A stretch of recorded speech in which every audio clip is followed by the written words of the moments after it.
dari ketua umum yang akan diwakili oleh salah satu dari pengurus IMPI. Waktu dan layar kami persilahkan, Bapak. Oke, Bismillahirrahmanirrahim. Assalamualaikum warahmatullahi wabarakatuh. Selamat malam. Om Malam. Swastiastu, Namo Buddhaya, Rahayu Rahayu, Salam Pancasila. Salam Pancasila.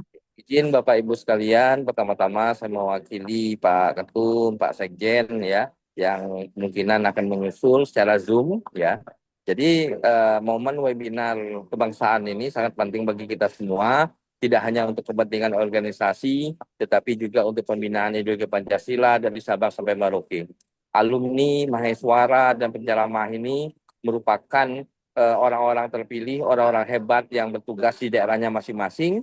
Tentunya nanti diharapkan bisa bersinergi dengan Kesbangpol dan juga BKSDM yang ada di daerahnya masing-masing.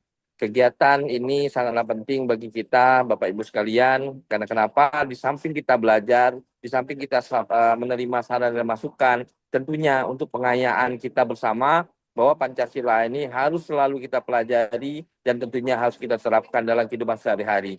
Di luar sana banyak yang membutuhkan kita, Bapak Ibu sekalian, kita merasa terpanggil dan itu juga ini sangat penting bagi kita bahwa Pancasila ini penerapannya dari sila pertama sampai dengan sila terakhir harus kita terapkan Bapak Ibu sekalian. Mewakili Pak Ketua, Pak Sekjen, ya, dan pengurus Dewan Pengurus Nasional Ikatan Mahasiswa dan Penceramah Indonesia, secara resmi malam ini webinarnya saya nyatakan dibuka. Semoga pelaksanaan malam ini Bapak Ibu sekalian, para peserta dapat melaksanakan webinar ini dengan sebaik-baiknya dan tentunya bermanfaat bagi kita semua. Saya akhiri, bila tidak ada, Assalamualaikum warahmatullahi wabarakatuh. Om Swastiastu, Namo Buddhaya, Rahayu Rahayu, Salam Kebajikan, Salam Pancasila. Salam Pancasila. Terima Salam kasih, Pak Pancasila. Rio. Ya, selanjutnya saya serahkan ke moderator. Terima kasih, Pak Rio, yang sudah memberikan kata sambutan sekaligus membuka kegiatan kita hari ini. Yang kami hormati Bapak Dr. Agus Purwo, selaku Ketua Umum DPN IMPI. Yang kami hormati Bapak Dr. Sapta Mufakat, SOS, MPD. Yang kami hormati Bapak Rio dan pengurus IMPI lainnya. Dan yang kami banggakan, di sini ada 44 partisipan yang telah mengikuti Bapak Ibu peserta webinar nasional IMPI yang berbahagia. Alhamdulillah, puji Tuhan Bapak Ibu, kita dapat bertemu melalui meeting Zoom dalam webinar nasional malam hari ini, yaitu hari Sabtu tanggal 22 Agustus tahun 2026. Hari ini kita patut bangga Bapak Ibu karena ada dua narasumber kita. Mereka akan bersama-sama dengan kita sebagai narasumber webinar hari ini dengan tema yang pertama, menjaga kemerdekaan digital, mendidik generasi Pancasilais di era hoax dan bullying. Dan yang kedua temanya adalah menjaga kemerdekaan, maaf Bapak Ibu, yang kedua adalah Pancasila bukan sekedar dogma, yaitu membaca krisis eksistensi bagi generasi muda Indonesia. Luar biasa ya Bapak Ibu, kedua-dua narasumber kita hari ini, kita akan berdiskusi tentang generasi muda. Generasi muda kita yang 10 atau 20 tahun kemudian akan menjadi pemimpin-pemimpin bangsa kita. Betul ya Bapak Ibu? Suaranya belum ada. Betul sekali, Bu. Ya, terima kasih Pak Amir. Bapak Ibu, kalau tidak enak rasanya kalau saya belum memperkenalkan diri, saya selaku moderator di acara kegiatan hari ini.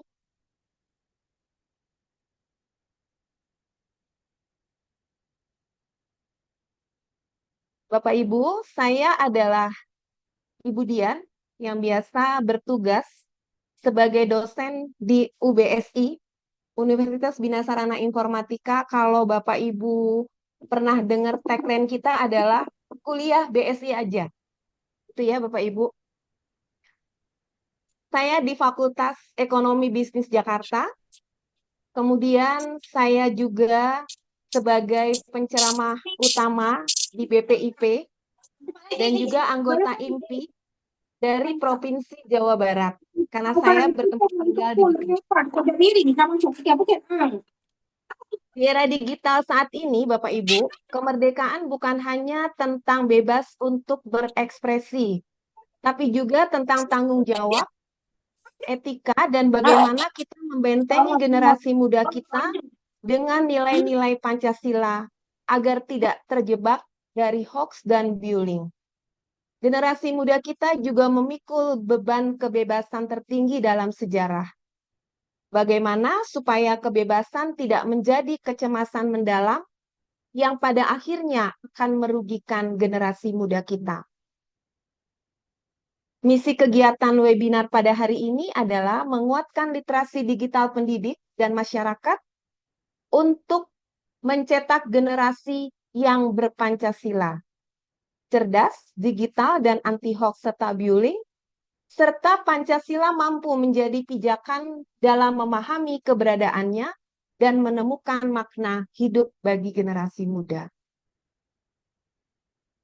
Saya mau kasih pantun sedikit nih untuk Bapak Ibu, supaya nggak ngantuk. Dari Bekasi sampai Jakarta, Cakep, dari Sabang sampai Maroke. cakep, Peserta hebat webinar semua, mari cakep, kita belajar bersama. cakep. Anak-anak bersih. Terima kasih. Aku kamu.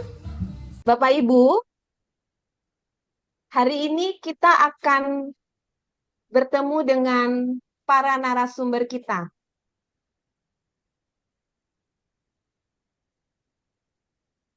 Saya izin untuk men-share ya Bapak Ibu. Yang pertama ada Ibu Dr. Haji Nurul Kamilati, MPD, MED. Saya izin dulu ya Bapak Ibu untuk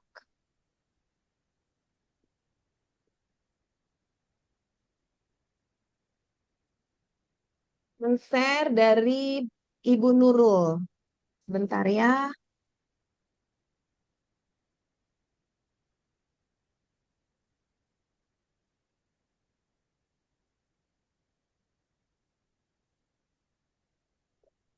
Izin ya Bapak Ibu. Oke, turun. Baik. Suara saya terdengar? Iya, Mbak Dian, Ibu Dian, jelas. Ya, saya boleh share Ibu Nurul ya. Sudah terlihat Bapak Ibu? Terlihatkah? Ya, Sudah? sudah. Sudah terlihat, Bu. Sudah ya Bapak Ibu ya. Ibu Nurul, beliau menempuh pendidikan S1 dan S2 serta S3 di bidang pendidikan. Gelar beliau diraih di luar negeri, sehingga memiliki wawasan pendidikan yang luas, baik nasional maupun internasional.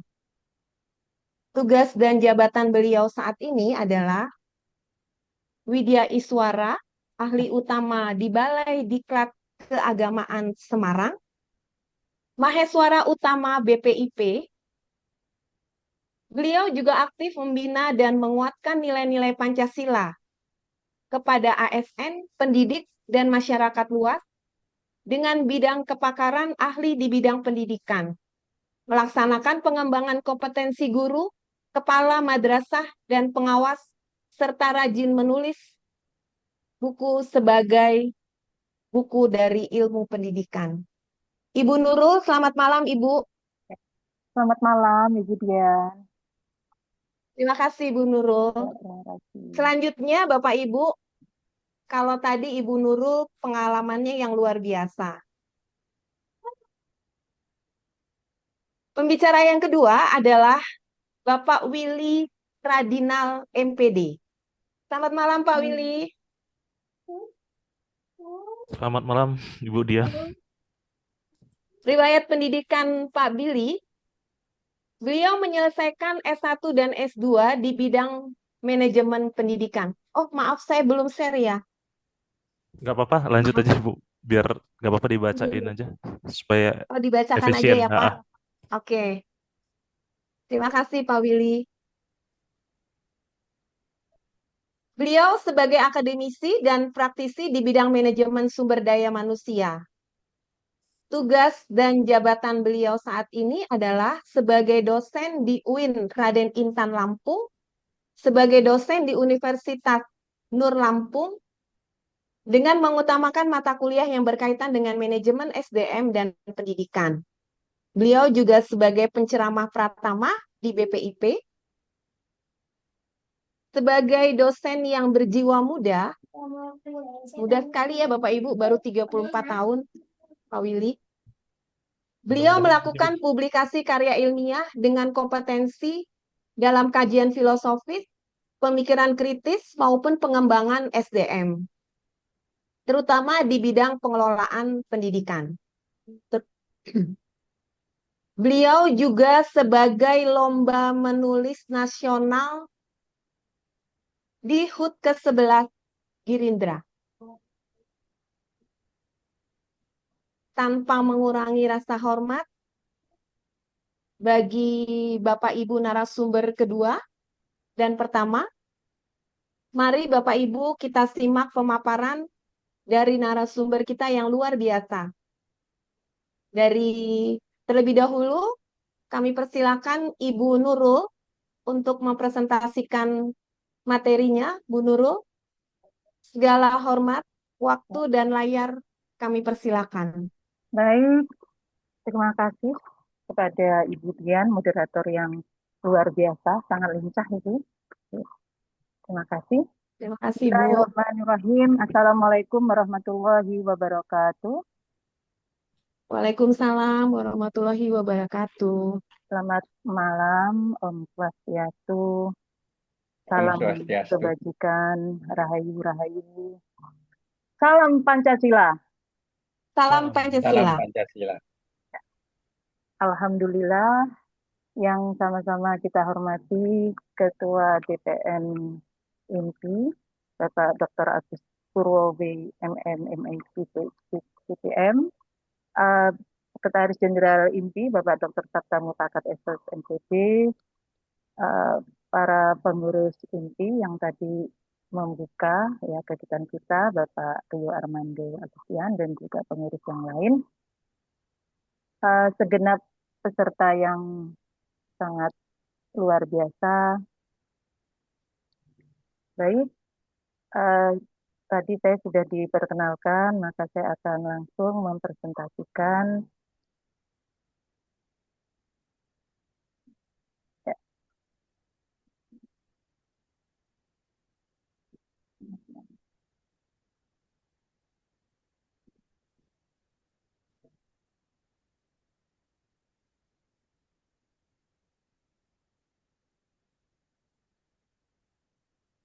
Yang sudah nampak di layar apa ya para peserta? Sudah Masih, Bu, Om. tapi Ya. masih belum ada keluar Bu. Oh, belum Masih keluar proses ya. ini. Ya, ini Ya, kayak waktu mungkin. agak hang ini.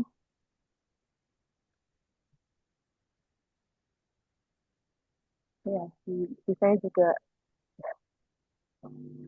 Masih hitam. masih hitam ya.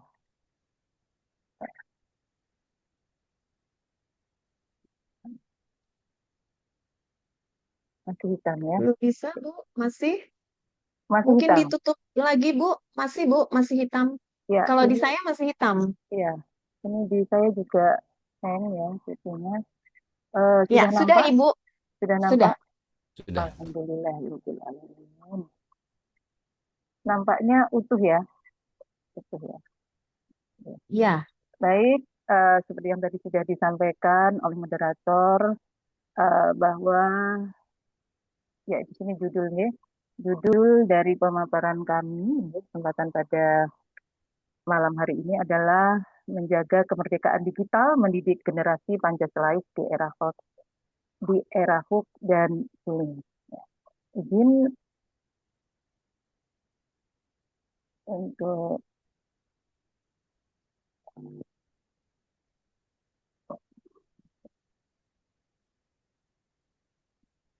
ya lebih baik seperti ini ya. Ya, sudah terlihat Tidak, Ibu jelas. ya, terima kasih. Tidak lupa kami sapa ya rekan kami Bapak Willy Radinal MPD ya, penceramah Pratama BPIP dan juga dosen di UIN Raden Intan Lampung. Oke. Ya, terima kasih. Adapun misi kita pada hari ini adalah tadi sudah dibacakan menguatkan literasi digital pendidik dan masyarakat untuk mencetak generasi yang berpancasila, ya, cerdas digital, anti hoax dan anti bullying. Kenapa di sini tidak kami katakan sebagai tujuan? Karena dengan misi ini akan lebih diharapkan nanti akan ada awalnya kita akan membahas secara konseptual dulu ya pola dari bullying dan hoax ini. Lalu nanti kita akan melihat pada dampak apa yang ditimbulkan di dunia nyata. Lalu kita akan bersama-sama memformulakan tahapan bagaimana kita mencegah untuk atau menyusun strategi bagaimana hoax dan bullying ini nanti dapat tidak banyak mengganggu ya dalam aktivitas khususnya para generasi muda kita dalam bermedsos ria. Para peserta webinar yang berbahagia, mari kita niatkan, kita bersiap-siap, mohon izin untuk mengetik siap aja di benak para peserta. Kita siap para peserta webinar. Ya, Siap ya, Ibu. baik. Ya. Di sini kami akan mengajak para peserta untuk berinteraksi. Di sini ada slide, ada QR, QR dari Slido yang menanyakan di sini adalah silahkan nanti direspon berapa jam setiap harinya, khususnya putra, putri, murid, atau orang-orang di sekitar Ibu dan Bapak, para peserta webinar, menggunakan HP untuk bermedsos. Baik, saya akan mengcopy dulu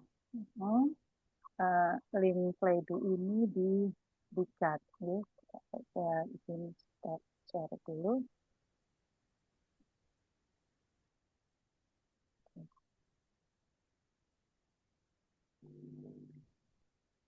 Baik. Ya, siap ya. Terima kasih ya. Terima kasih di chat. Oke. Silahkan diklik ya. Di sana ada pertanyaan seperti ini yang kami akan share ya para peserta.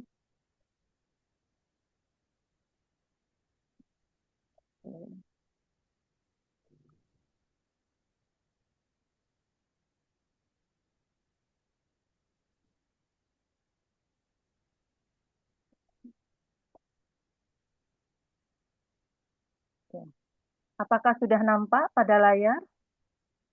Sudah Ibu. Oke, terima kasih.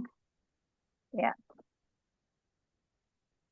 Dalam waktu singkat di sini sudah tampak bahwa respon terhadap pertanyaan berapa jam murid atau anak Anda atau Anda bermedia sosial menggunakan HP setiap hari. Lebih dari 4 jam ternyata yang paling banyak ya 86%, yang lainnya 2 sampai yang lain kurang dari 2 jam 13%, ini sama kuat dengan antara 2 sampai 4 jam. Monggo masih dipersilahkan, kita berikan kesempatan untuk memberikan respon terhadap pertanyaan di slide. Namun sepertinya untuk pilihan opsi lebih dari 4 jam ini sudah tidak terkejar ya. Ya, Gitu nggih? Oke. 75% Bu ya. Iya, 75%. Nggih, gitu nggih. Oke, terima kasih. Nah, ini nanti akan kita bahas lebih lanjut. Oke.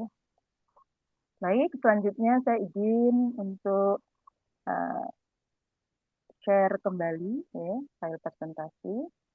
Nah,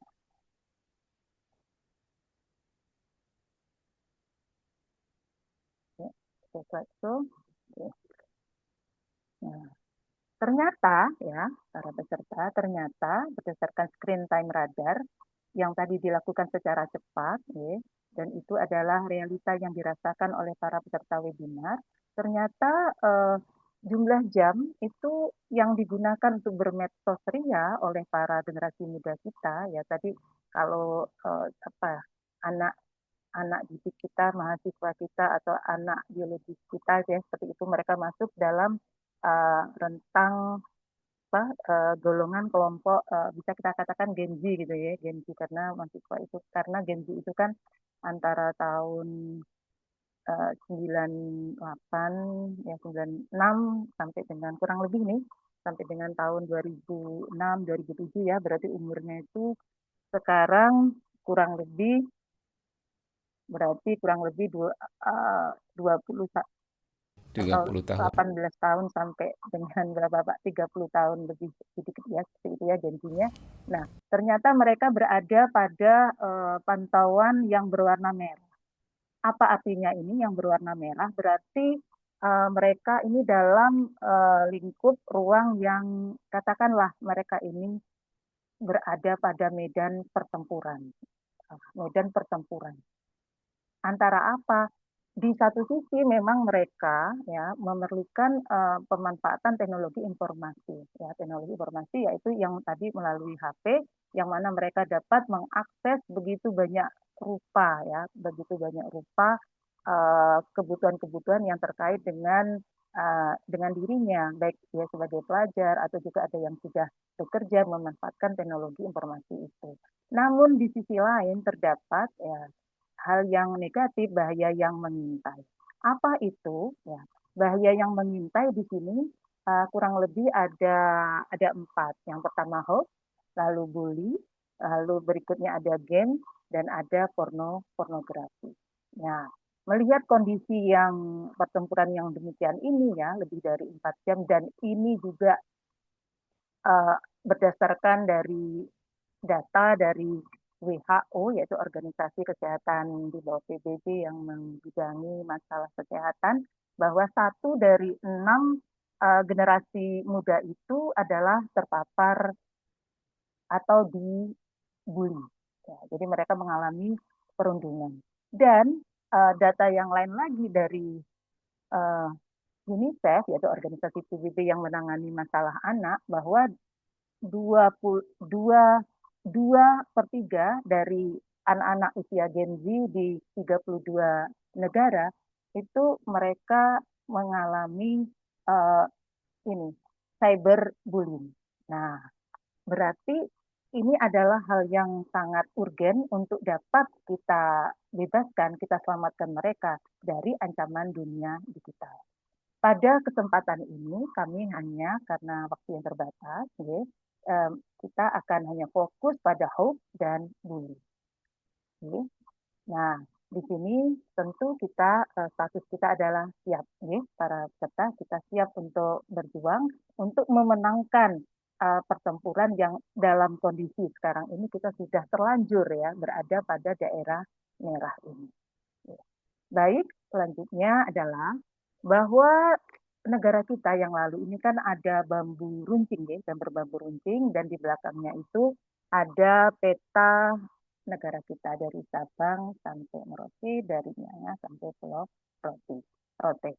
Nah, pada yang lalu musuh-musuh kita itu adalah secara fisik. Mereka menggunakan senjata, ya persenjataan formal itu, dan mereka menguasai wilayah negara kita, menguasai negara kita.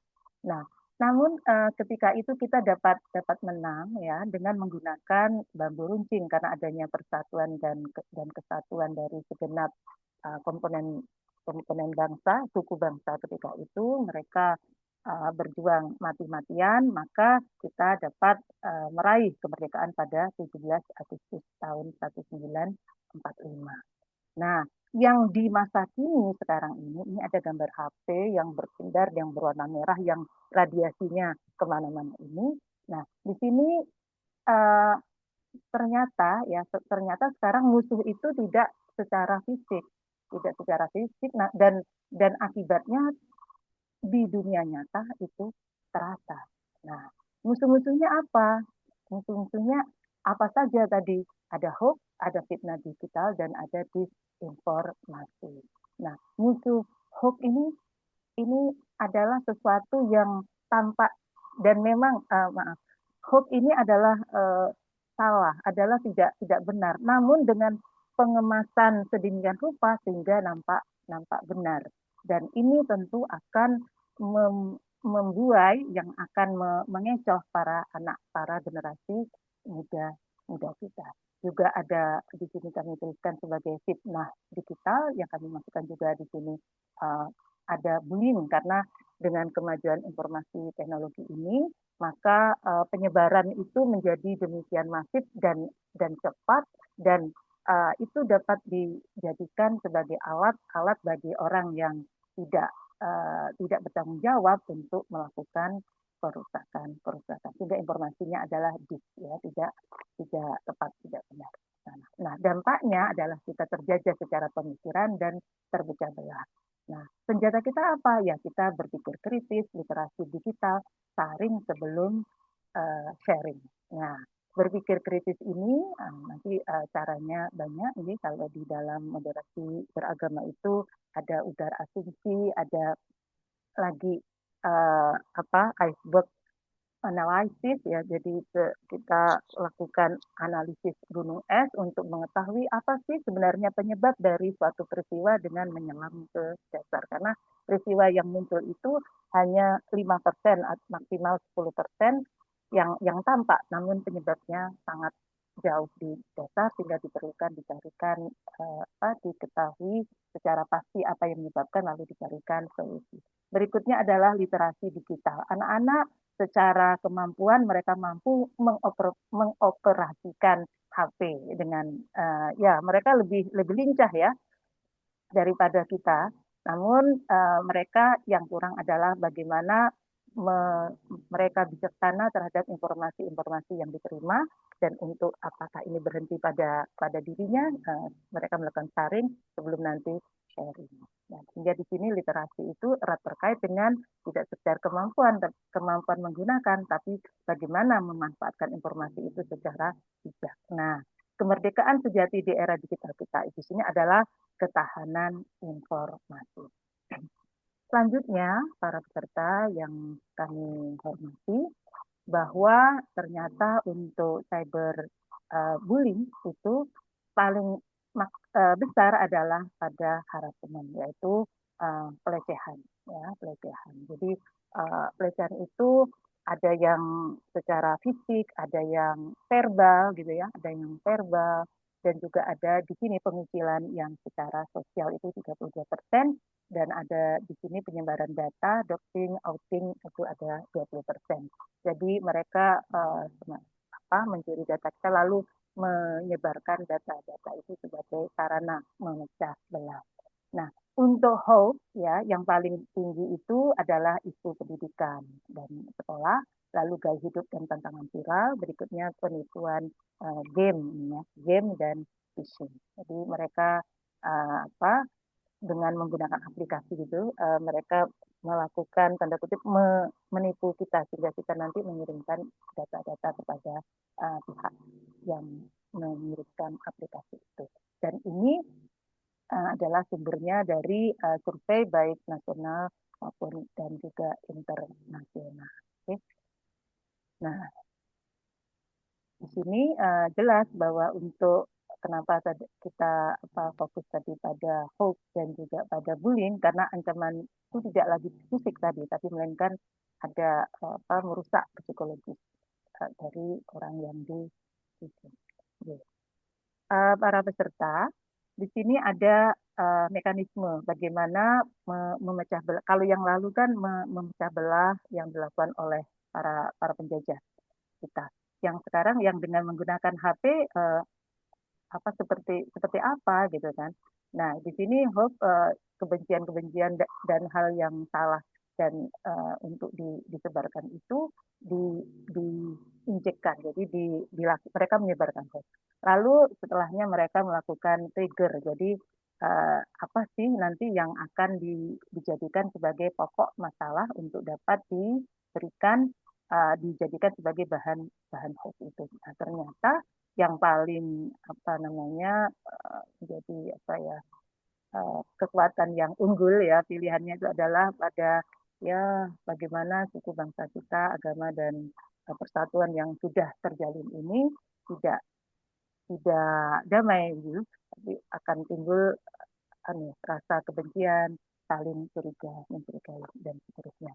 Lalu ada serangan ini, attack, terjadi perundungan cyber dan cyberbullying dan lalu terjadilah polarisasi. Yang keempat ada fracture, ya akhirnya masyarakat terpecah belah.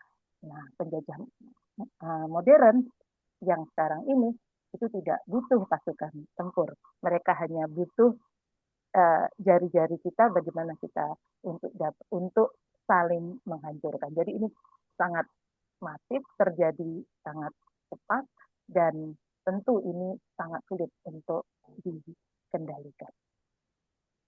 Selanjutnya, tadi sudah disampaikan bahwa kalau yang lalu memang kerusakan penjajahan itu berhasil menguasai secara fisik. Yang sekarang ini tampaknya itu tidak secara fisik nampak adanya tentara, orang yang menyerang dan lain sebagainya, tapi kerusakannya nyata, baik di bidang psikologis ya, menghancurkan mental, memicu trauma dan merusak rasa aman generasi muda. Lalu prestasi, terjadi penurunan hasil belajar nih, karena anak-anak yang dibully itu mereka sangat terpukul, malu, lalu mereka menarik diri dari lingkungannya, akhirnya mereka tidak dapat bersosialisasi dengan baik, dan dampaknya ini khususnya adalah pada prestasi. Lalu ada di bidang hukum, konsekuensi pidana nyata bagi pelaku penyebaran hoax dan ujaran kebencian, karena ada undang-undangnya. Berikutnya adalah bahwa di sini kami sampaikan bahwa kemerdekaan itu bukan ketika anak sedang mereka merdeka untuk bermain HP karena mereka memiliki data atau kuota internet yang cukup bahkan tanpa batas, tidak itu tapi kemerdekaan sejati itu adalah hakikatnya mereka merasa aman dan merdeka berekspresi di dunia maya tanpa rasa takut didikte informasi palsu atau komentar jahat, sehingga mutlak mereka harus memiliki perangkat, memiliki senjata. Bagaimana mereka itu dapat bebas ya, dapat berekspresi, dapat berinovasi, berkreasi ya, dengan memanfaatkan teknologi informasi dan komunikasi tanpa takut datang atau bertemu dengan informasi yang palsu atau komentar jahat yang merusak dirinya sendiri. Nah, di sini bagaimana caranya? Yang pertama adalah kita pastikan mereka memiliki kedaulatan dan keamanan data. Nah, seperti apa di sini ya, diharapkan di sini privasi mereka itu terlindungi dari eksploitasi, dan ini adalah mereka memiliki kedaulatan dan keamanan data. Lalu berikutnya adalah literasi kritis dan literasi AI. Nah, di sini diharapkan tadi sudah kami sampaikan bahwa mereka paham bahwa apa yang terjadi di dunia yang sekarang ini cepat sekali berubah, informasi simpang siur demikian dan lain sebagainya, mereka mampu menyaring itu, ya, karena informasi-informasi yang hadir itu banyak kepentingan dan eh, saling berkelindan masing-masing informasi itu. Nah, sehingga kita anak-anak kita harapkan memiliki mereka dapat berpikir kritis, dan ini sesuai dengan tuntutan dari pembelajaran abad yang ke-21, yaitu antara lain adalah critical thinking. Di samping mereka adalah kreatif, juga mereka komunikatif, dan juga yang keempat adalah mereka memiliki literasi. Nah, di dalam literasi ini di sini ada istilah echo chamber. Apa ini? Nah, mereka berada dalam ruangan yang bergema, ya. Berarti echo ini gema gitu ya. Chamber itu adalah ruangan. Jadi mereka hendaknya tahu posisi mereka, bahwa dalam hingar-bingar berbagai macam informasi yang tadi menimbulkan gema dan lain sebagainya, mereka hendaknya memiliki panduan kesadaran apa sih yang benar itu seperti apa. Berikutnya adalah produktivitas, kreativitas. Mereka menggunakan teknologi sebagai instrumen pemberdayaan, inovasi pembelajaran, dan menciptakan nilai tambah di dalam negeri. Nah, diharapkan ya dari berbagai macam kemajuan tadi mereka dapat menggunakan untuk banyak hal, ya, ketika mereka sebagai pelajar maka dapat menggunakan sebagai salah satu media pendukung dalam melancarkan tugas mereka sebagai murid ketika mereka bekerja dalam bidang-bidang tertentu, baik sebagai guru atau kita juga nih, dan yang lain-lain, maka mereka dapat memanfaatkan itu sesuai dengan bidang tugas masing-masing dengan sebaik-baiknya dan bijaksana. Kemerdekaan ruang digital kita sedang dijajah oleh dua ancaman utama yang tadi sudah disampaikan di depan. Ya. Baik, para peserta yang berbahagia.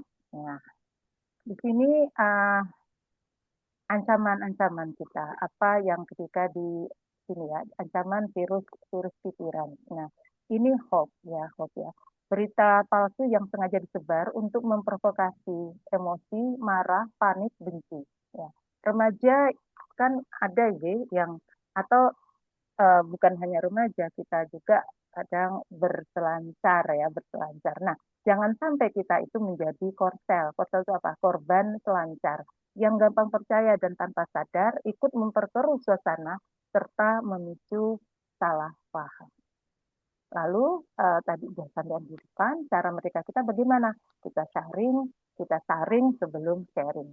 Ketika kita ada berita gitu, kita jangan langsung panik atau percaya pada berita sensasional. Cek kebenarannya di sumber yang kredibel, dicek fakta, atau misalkan ada gambar gitu ya, ada gambar ini apa ini ada kejadian yang lalu, misalkan ada misal ya, ada pemukulan, misalkan ada pemukulan di jalan di suatu kota yang dekat dengan tempat kita tinggal. Kita cek, ini ada peristiwa. Nah, sepertinya ini beritanya sangat sangat membujuk untuk membuat kita itu emosi, marah, panik gitu ya. Nah, ini kita dapat cek gambar tersebut ke Google, kita cek begitu ke Google Image. Ini kapan ini ya gambar ini? Oh, ternyata ini gambar lama, dan kita akan segera tahu. Oh, ternyata ini hanya untuk memancing emosi kita untuk marah, atau kita dapat melakukan tindakan reaktif yang ujung-ujungnya nanti merugikan.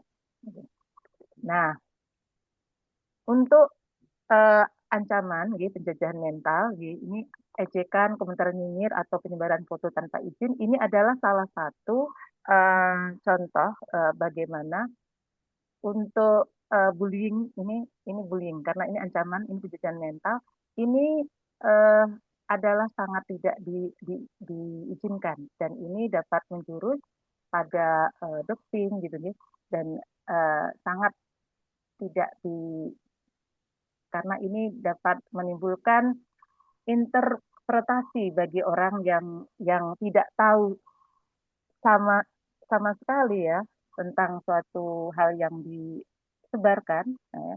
Dan ketika tanpa ada pengantar begitu, dan itu akan menimbulkan kesalahpahaman.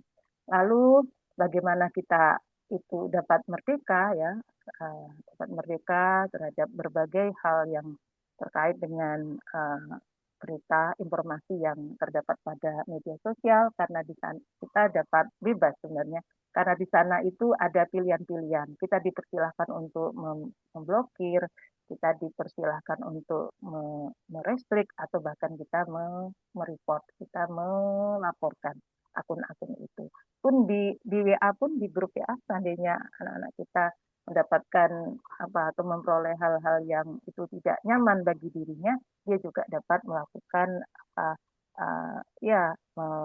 untuk agar dia merasa lebih nyaman, dia dapat melaporkan kepada guru, gitu, atau juga dapat memanfaatkan ini fasilitas yang ada pada WA. Kan di sana juga ada fasilitas report juga. Nah, diharapkan mereka menjadi pribadi yang tidak tertutup, sudahlah sedih gitu ya, sudah sedih, lalu mengalami hal yang mengalami itu, dia tidak melaporkan ke orang lain, akhirnya sedihnya itu dia pendam sendiri, dan lama-lama bisa menjadi stres, bahkan menjadi depresi. Karena anak-anak generasi Gen Z ya, anak-anak yang setelahnya juga generasi Alpha, itu mereka kan ada yang menyampaikan mereka itu semacam, atau ya katakanlah generasi strawberry, jadi nampak cantik di luar tapi di dalamnya nah itu mudah remuk. Nah seperti itu, karena mungkin mereka tantangannya berbeda dengan kita yang lalu, generasi X gitu ya. Bu Nurul, izin Bu,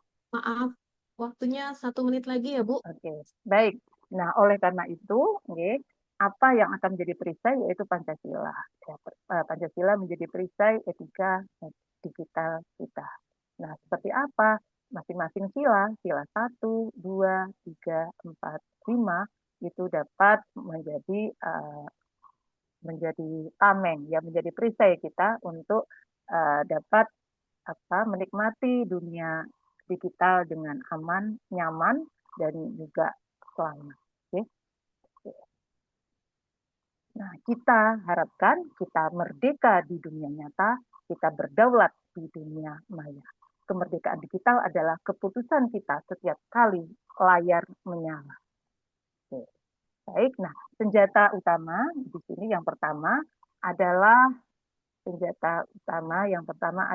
3M, melihat, mencari, dan membandingkan. Jadi informasi itu kita lihat dulu, kita cari ini kebenarannya, lalu kita bandingkan dengan berbagai macam sumber, dan nanti outputnya, ini kan semacam saringan gitu, outputnya adalah informasi bersih dan aman. Kemudian senjata yang kedua adalah rumus tabayun, ya. Rumus tabayun ini seperti apa? Kita lihat bahwa jika sumbernya gelap, tidak ada nama, tidak ada sumber gitu, nah maka ini dapat kita deteksi ini sebagai ini kita jauhi karena tidak jelas sumbernya. Lalu jika tiba-tiba kita dapatkan WA, kita tahu di media sosial ada yang langsung membuat kita marah, langsung membuat kita geram gitu kan. Nah, ini kita cek, kita hati-hati. Lalu ada lagi yang manipulatif menggunakan logika yang menyesatkan atau memelintir fakta demi agenda tertentu. Ini senjata kita untuk. Nah, ini ada kita lihat di sini ada tadi contoh yang dari senjata yang kedua, cek tabayun ini, yang sebelah kiri ini adalah realita hotnya yang seperti ini, yang kiri, lalu yang kanan ini adalah kesimpulannya. Oke. Misalkan bansos cair harus transfer 50.000 dulu, kita cek tabayun, minta uang di muka, ini dan seterusnya. Oke. Dan seterusnya. Lalu Anda ini anak-anak kita khususnya karena mereka menjadi sasaran yang paling empuk, mereka hendaknya dapat memahami dengan sangat baik melalui pendidikan yang kita berikan, karena kita orang tua itu adalah ketika kita baik, kita itu adalah konten nyata bagi generasi muda. Di sini ada batas demarkasi, ini ada yang mitos yang berbahaya ya. Ini di sini adalah realita etikanya. Misal anak boleh dibully kalau dia memang salah. Demarkasinya harus jelas. Oh, tidak ya, bahwa anak itu kalau salah tidak boleh dibully. Mereka justru kita arahkan untuk baik. Nah, ini sesuai dengan sila yang kedua. Baik, para peserta, ini ada contoh-contoh, ya, karena waktu yang terbatas. Berikutnya kita tentunya untuk di pendidikan itu ada pendidikan baik secara formal, informal, non formal juga, bahwa kita semua adalah hakikatnya adalah guru, ya, baik guru sekolah, guru madrasah ataupun guru di keluarga dan juga guru di masyarakat. Kita adalah konten. Jadilah kita teladan literasi digital yang berbasis nilai. Nah, lalu yang kedua kita terapkan tentunya sistem yang secara struktural. Berupa apa? SOP. Okay. Standar operasional prosedur, dan juga kita siapkan berbagai macam peralatan tentunya, dan ini dimanfaatkan dan diperkenalkan kepada generasi muda tools untuk aplikasi cek fakta. Baik, para peserta yang berbahagia, demikian ini adalah sumpah pejuang kita. Dulu pahlawan kita berjuang mencucurkan darah, membebaskan bangsa dari penjajah. Pada malam hari ini pertempuran kita berpindah ke layar ponsel, musuh kita tidak berwujud, hoax kan tidak berwujud, fitnah dan ujaran kebencian. Menjaga kemerdekaan hari ini berarti menjaga pikiran dan ruang digital kita agar tetap bersih, cerdas, dan bersatu. Mari kita tekadkan, kita menjadi pahlawan digital, kita mudah-mudahan menang pada pertempuran digital kita yang sekarang semakin menuntut kita untuk dapat memanfaatkan cara-cara yang itu nanti akan menyelamatkan generasi muda kita, khususnya dari hoax dan juga dari cyberbullying. Demikian para peserta webinar yang hebat, yang luar biasa, pemaparan kami mudah-mudahan bermanfaat. Kami akhiri, billahi taufik wal hidayah. Wassalamualaikum warahmatullahi wabarakatuh. Waktu selanjutnya Waalaikumsalam warahmatullahi kami kembalikan wabarakatuh. kepada moderator. Ya, terima kasih Ibu Nurul yang sudah memberikan pencerahan untuk kita bersama. Satu hal yang saya catat di sini, Bu, bagaimana kita mengisi kemerdekaan, yaitu menjadi pahlawan digital. Terima kasih Ibu Nurul. Bapak Ibu, di sini ada sekitar 50 orang. Jadi kalau ada yang mau bertanya ke Ibu Nurul, kita simpan dulu ya, Bapak Ibu ya. Kita simpan, nanti kita mau bersama-sama mendengarkan selanjutnya narasumber kita yang kedua. Narasumber kita yang kedua ini adalah potret anak muda zaman now, Bapak Ibu. Baru 34 tahun usianya, yang mempunyai pemikiran kritis serta mempunyai minat pada manajemen SDM dan pendidikan. Beliau adalah Bapak Willy Radinal, MPD. Selamat malam, Pak Willy. Selamat malam, Ibu Dian. Ya, Dan Pak Willy, dengan segala hormat, waktu dan layar, saya persilahkan. Monggo, Pak. Baik, terima kasih Ibu Dian selaku moderator.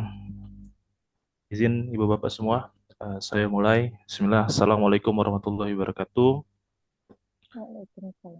Selamat malam, Shalom, Om Swastiastu, Namo Buddhaya, Salam Kebajikan, Rahayu, Rahayu, Rahayu, Salam Pancasila. Salam Pancasila. Salam Pancasila. Yang saya hormati Ketua Umum Dewan Pengurus Nasional IMPI, Bapak Dr. Agus Purwo, juga Sekjen, Pak Dr. Sabta Mufakat, juga tadi Ibu Nurul, yang Bu Dr. Hajah Nurul yang sangat luar biasa menyampaikan materinya. Saya terus terang tadi agak terhanyut gitu mendengarkan. Ini kalau dalam konteks retoriknya Aristoteles itu patosnya itu hidup gitu. Jadi mentransfer rasanya itu sangat luar biasa gitu Bu Nurul.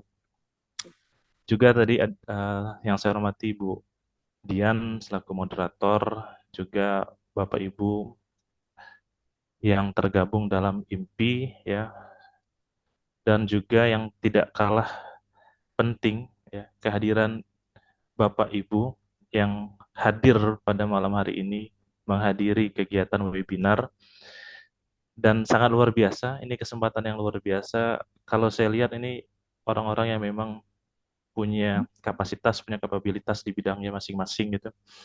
Dan ini jadi kesempatan yang besar gitu bagi saya. Oke, waktunya 15 menit ya, Bu Dian ya. Ya, Pak. Saya Silakan coba Pak Willy. pastikan itu. Oke, baik. Saya coba sambil share screen ya, sambil jalan.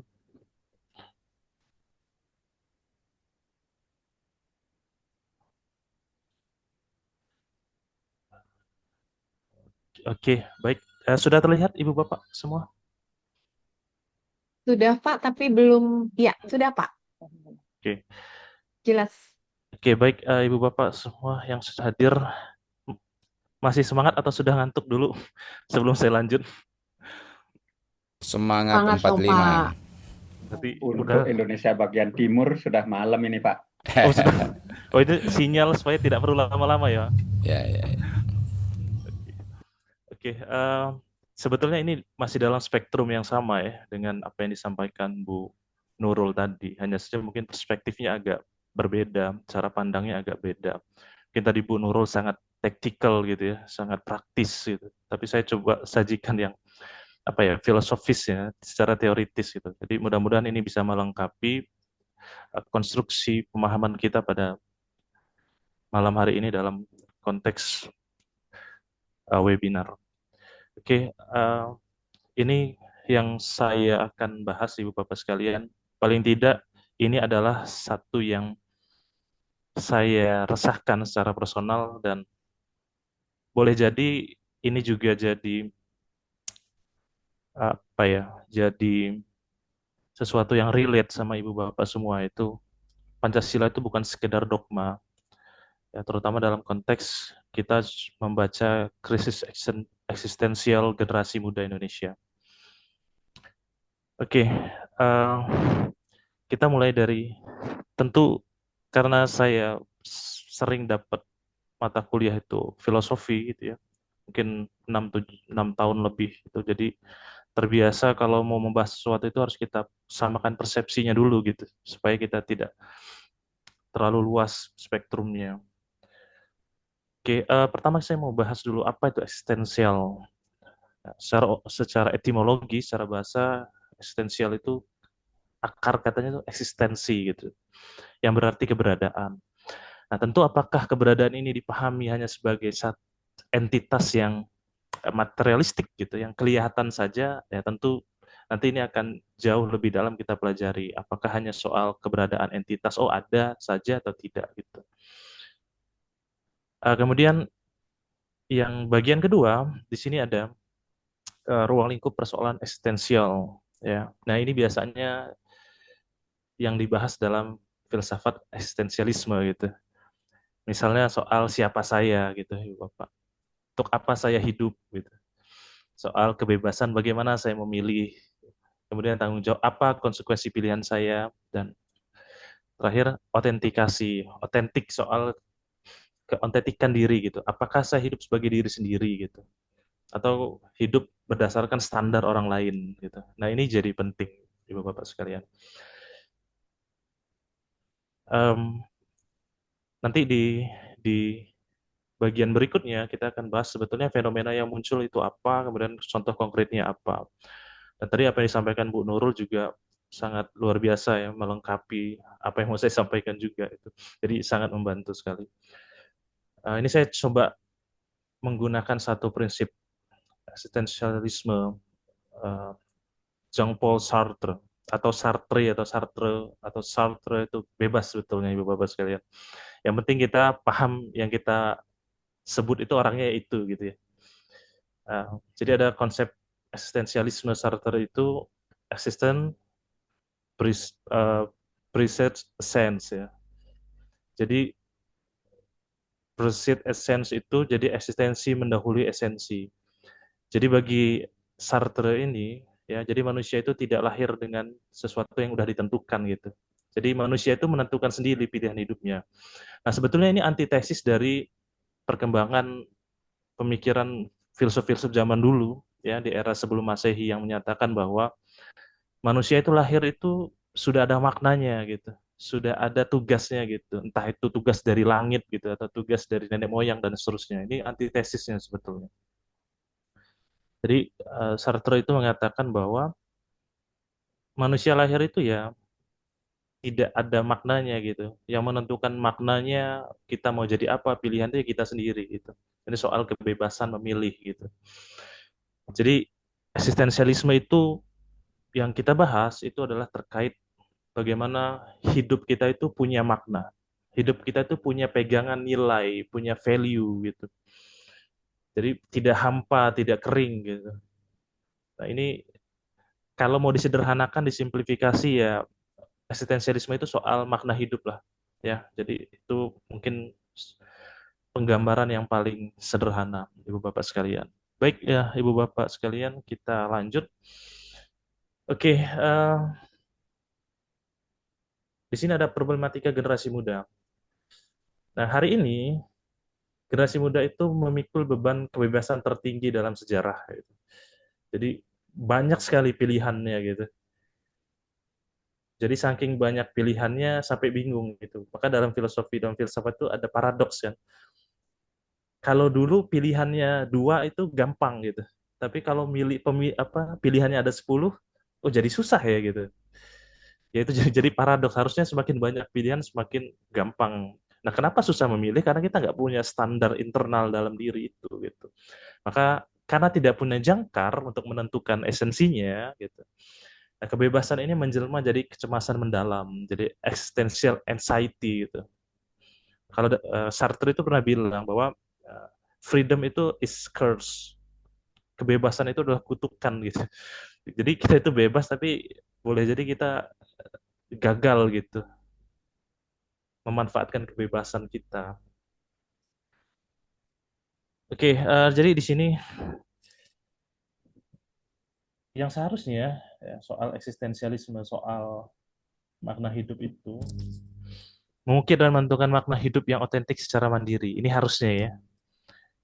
Harusnya anak muda itu mampu secara otentik menentukan makna hidupnya gitu. Tapi apa yang terjadi realitanya gitu. Ibu Bapak sekalian, banyak anak muda itu menyerahkan hidupnya itu berdasarkan standar di luar gitu. Standar itu algoritma, tren medsos gitu. Atau yang paling sering terjadi itu apa sekarang? Validasi publik gitu. Seolah kita itu penting kalau divalidasi oleh orang lain. Nah ini jadi fenomena masalahnya kan ya. Jadi anak muda itu nggak punya kompas navigasi itu. Nanti kita bisa lihat Pancasila itu bisa masuknya di mana gitu ya. Nah kalau sekarang itu seolah anak muda itu ya udah lepas saja, jadi nggak punya orientasi nilai apa-apa gitu. Oke berikutnya Ibu Bapak sekalian, lagi-lagi saya sampaikan bahwa yang saya bahas mungkin agak lebih teoritis dan filosofis, kalau beliau tadi Bu Nurul lebih taktikal dan praktis gitu ya. Nah, jadi fenomena soal eksistensial itu ini saya coba bagi jadi dua ya. Pertama ada di ranah personal, kemudian ada di ranah kolektif itu Ibu Bapak sekalian. Yang ranah personal yang terjadi hari ini ya, ini existential vacuum gitu dari Viktor Frankl dalam bukunya Man's Search of Meaning. Jadi sekarang itu ada fenomena nggak ada tujuan hidup gitu, bingung mau ngapain gitu, terus besok harus apa, harus melakukan apa dan seterusnya. Nah ini seringkali terjadi hari ini Bapak sekalian. Nah kedua ada self exploitation, ledakan diri, mengeksploitasi diri gitu dari Han gitu, burnout society gitu. Jadi trennya hari ini atau fenomena hari ini Bapak sekalian di anak muda itu, kalau dulu ya mungkin ya, saya termasuk generasi 90-an ya. Jadi di era masa lalu mungkin kita itu kerja itu kalau disuruh bosnya itu baru kerja keras dan seterusnya gitu. Jadi mengerjakan apa yang harus dikerjakan. Nah kalau sekarang tidak gitu.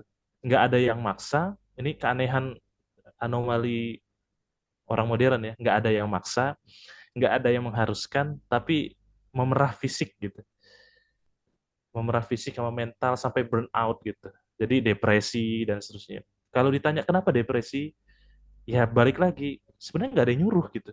Kenapa dia harus mendobrak limit dalam dirinya gitu. Sebetulnya nggak ada yang minta gitu. Tapi untuk apa? Yaitu untuk validasi publik gitu. Nah, ini terjadi juga secara personal gitu. Jadi biasanya ditampilkan gitu di akun masing-masing di Instagram, di Facebook dan seterusnya. Wah, kerja sampai berapa 20 jam, 24 jam gitu. Jadi demi validasi publik aja gitu. Jadi kering akan makna hidup gitu. Nah, kemudian, di sini ada ranah kolektif ya. Ranah kolektif. Nah, ini juga yang terjadi fenomenanya Ibu Bapak sekalian. Ini pakai teorinya Heidegger nih, filsuf Jerman ya. Dasman itu. Dasman itu dia apa ya? Mengikuti tren aja gitu ya. Ya ikut aja gitu. Di sini saya coba sederhanakan bahwa hari ini kita tuh atau anak-anak muda itu kehilangan jati diri karena mengekor arus tren massal gitu. Dan takut kalau berbeda gitu. Nah, ini jadi persoalan gitu. Nah, kalau beda kenapa? Nggak apa-apa kan. Kan Indonesia juga berdiri atas perbedaan yang luar biasa banyak gitu kan. Justru perbedaan itu kan jadi rahmat gitu dalam konteks Islam gitu ya. Kemudian yang berikutnya, ini dari Han lagi, Byung-Chul Han, Digital Swarm. Nah, tadi ini juga banyak disinggung juga oleh Ibu Nurul tadi ya. Nah, ini misalnya apa ya, cancel culture gitu. Kita nggak kenal tapi kita ikut menghujat gitu, bully gitu. Padahal kita nggak kenal gitu. Sebenarnya nggak masuk logika kan. Kenapa kita harus ikut menghujat padahal kita nggak tahu gitu orangnya. Kenapa kita harus ikut ikut memberi justifikasi, memberi penghakiman gitu. Padahal ya itu harusnya kita nggak melakukan itu gitu. Jadi minimal ada 4 ini fenomenanya. Ada existential vacuum, ini soal kehilangan tujuan hidup, soal self exploitation, soal apa ya, memerah gitu, memerah fisik diri sendiri, mental gitu. Kemudian ada Dasman ini kita kehilangan jati diri, kemudian digital swarm itu kita terjebak pada arus yang tentunya negatif gitu ya. Oke, Ibu Bapak sekalian, kita lanjut. Nah, ini contoh konkretnya ya. Saya coba buat contoh konkretnya dari fenomena-fenomena yang saya paparkan sebelumnya. Yang pertama itu tadi existential vacuum. Karena nggak ada makna itu, ini seringkali terjadi hari ini di anak muda. Doom scrolling ya. Doom scrolling Bapak Ibu pasti sering dengar kan ya. Ya, scroll terus nggak jelas gitu. Apa ya, tanpa arah gitu, nggak ada faedahnya gitu, nggak ada manfaatnya. Ya karena ya nggak ada tujuan aja mau ngapain gitu, mau berkarya juga nggak punya kompetensi gitu. Nah, itu jadi hal yang paling sering dilakukan dan ini bahaya sekali Ibu Bapak sekalian. Jadi eh, saya lupa persisnya, tapi ada satu riset yang menyatakan bahwa kemampuan generasi sekarang dalam konsentrasi itu hanya di bawah 10 detik gitu. Bahkan itu lebih rendah dari ikan mas koki untuk konsentrasi gitu. Nah, salah satunya itu sering scroll gitu atau melihat konten pendek gitu kan, bisa brain rot gitu. Oke, yang kedua, jeratan judul dan pinjol gitu. Ya karena mau kerja ya sudah males gitu. Jadi pengennya siapa tahu bisa jadi milioner, bisa jadi miliarder dengan pinjol gitu. Dan dengan judul gitu. Oke, yang berikutnya itu self exploitation. Saya di sini masukkan romantisasi burnout gitu. Jadi seolah-olah kalau kita sampai burnout, sampai depresi itu, wah itu sesuatu achievement gitu, sesuatu yang bisa dibanggakan gitu. Padahal itu tidak gitu kan. Ya karena nggak punya standar diri sendiri aja gitu. Nah, kemudian ini sering sekali terjadi sih Ibu Bapak sekalian.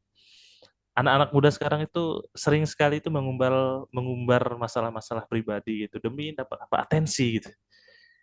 Atensi yang bahkan belum tentu orang itu peduli gitu. Karena orang senang aja yang lihat rahasia orang lain gitu. Nah, ini dua contoh konkretnya. Oke, Ibu Bapak sekalian.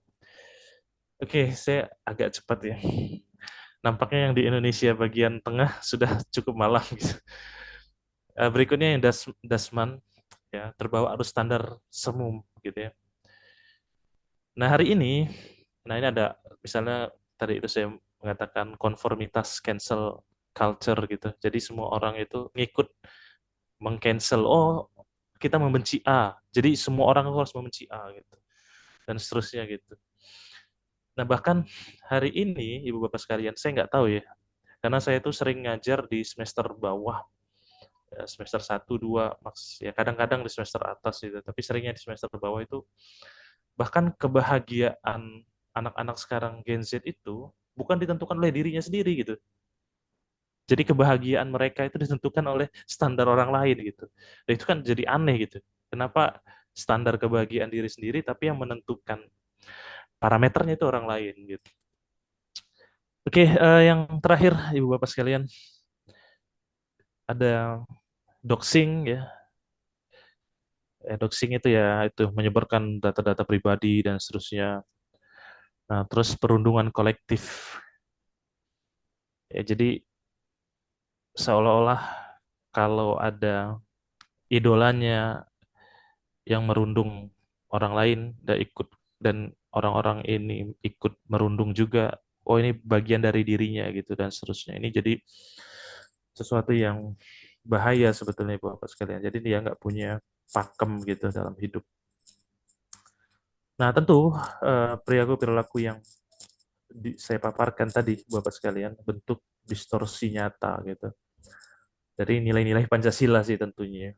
Maka ini jadi satu perhatian khusus kita. Dan sebetulnya di mana Pancasila gitu?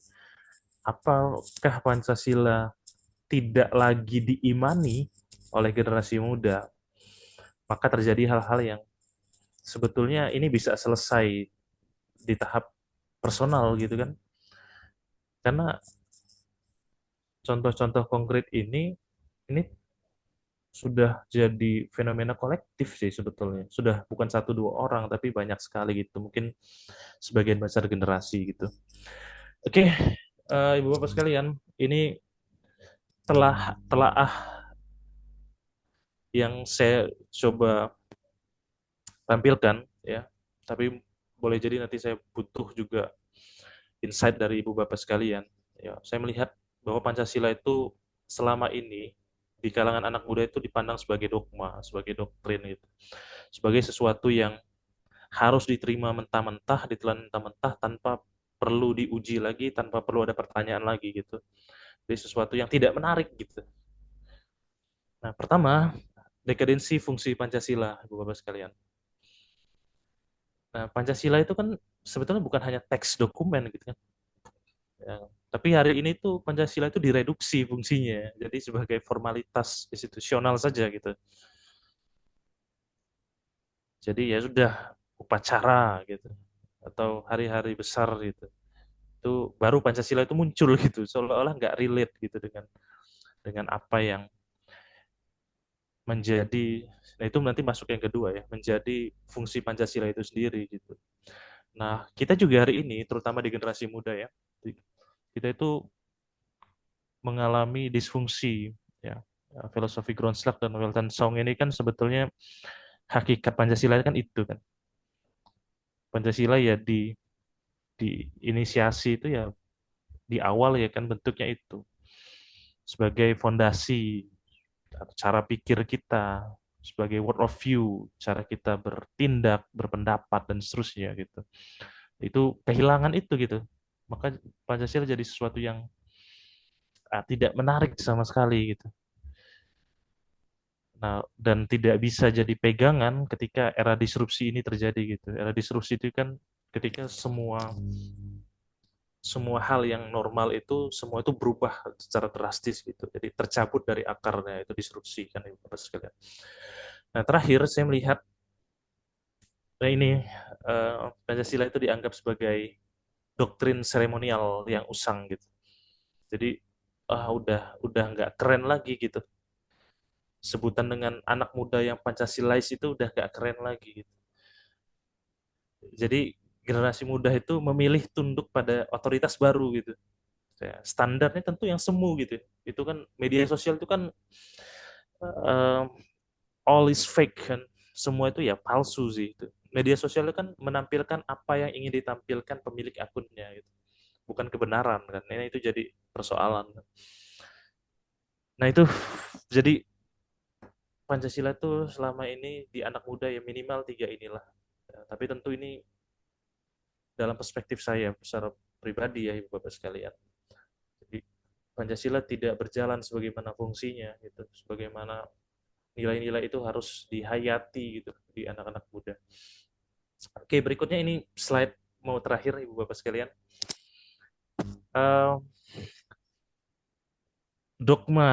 Dari dogma menjadi kesadaran gitu. Kenapa kesadaran gitu?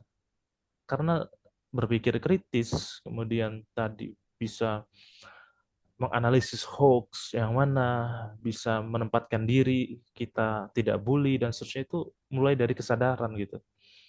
Jadi kalau kesadaran itu tidak tumbuh itu agak susah gitu. Nah, oke, ini hal-hal yang bisa kita coba geser, bisa kita shifting gitu dari Pancasila sebagai dogma. Nah, ini kita coba masuk. Pertama, memahami Pancasila secara kritis, Ibu Bapak sekalian. Nah, Pancasila ini tidak cukup diposisikan sebagai rumusan yang normatif yang dihafalkan. Tapi perlu memang suatu yang harus digagas secara filosofis. Artinya kalau ada anak muda yang mau bertanya soal Pancasila, ya tidak masalah gitu. Misalnya ada tanya, kenapa sila yang pertama itu ketuhanan yang Maha Esa?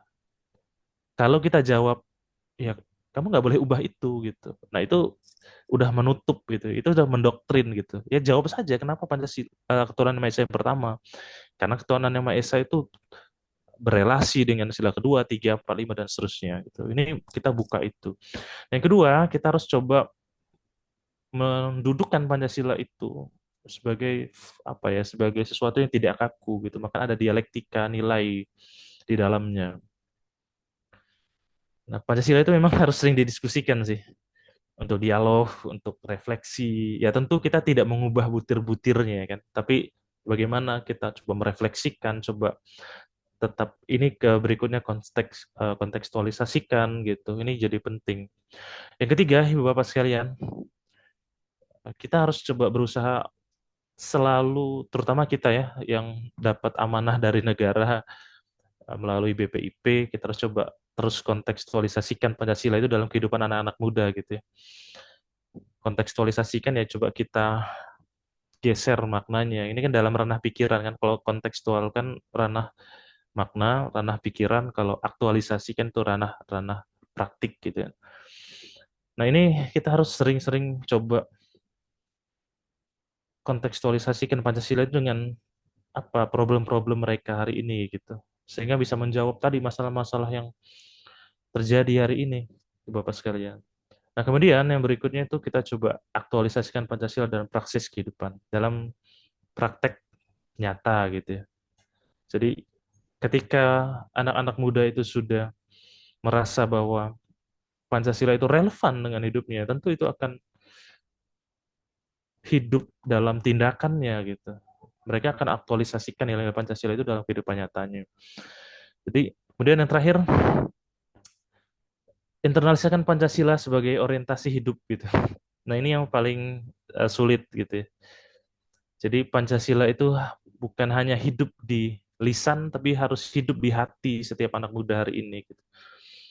Bagaimana kita menginternalisasi mulai dengan kesadaran gitu ya. Kita dengan menawarkan bahwa Pancasila itu bukan teks kaku gitu, bukan teks mati gitu, tapi sesuatu yang memang bisa jadi pegangan hidup. Ya tentu juga bisa jadi problem solve, bisa jadi pemecahan masalah dalam persoalan-persoalan kita hari ini. Oke, ini paragraf terakhir Ibu Bapak sekalian, sekaligus penutup, bahwa Pancasila itu agak sulit kalau diwariskan hanya sebagai dogma. Boleh jadi suatu saat akan hilang gitu. Sebagaimana dengan misalnya bahasa Lampung ya, karena saya dari Lampung Ibu Bapak sekalian, sudah ada riset yang menyatakan mungkin 10 tahun, 20 tahun lagi bahasa Lampung itu hilang gitu. Karena ya tidak ada praktiknya misalnya gitu. Ini hanya dogma doktrin, harus melestarikan, tapi tidak ada actionnya ya akan hilang juga. Tapi harus menjadi sesuatu yang dihayati gitu. Oke, menjadi akar yang memberi arah ketika generasi muda menentukan siapa dirinya. Ini kan soal eksistensialisme tadi ya, Bapak sekalian, soal makna hidup. Apakah Pancasila bisa jadi pegangan, bisa jadi jangkar kita dalam menentukan makna hidup? Sangat bisa sekali, Bapak sekalian. Karena Pancasila, 5 silanya itu sangat interpretatif ya. Semua yang dibutuhkan dalam hidup itu ada di situ gitu. Dan tidak perlu dibentur-benturkan dengan nilai-nilai agama gitu. Karena Pancasila itu tidak sama sekali bertentangan dengan nilai-nilai agama gitu. Jadi silakan saja, coba bawa saja sila mana yang bertentangan dengan nilai agama, tidak ada gitu ya. Maka Pancasila itu tidak menjadi hanya obat ya untuk menghapus persoalan eksistensial, karena memang tadi yang saya sampaikan bahwa Pancasila itu menyediakan orientasi nilai gitu. Jadi pegangan nilai-nilai untuk menghadapi manusia dalam memahami keberadaannya dan menemukan makna hidupnya. Itu saja Ibu Bapak sekalian. Mohon maaf kalau ada salah kata. Terima kasih atas perhatiannya. Saya tutup akhir kalam. Assalamualaikum warahmatullahi wabarakatuh.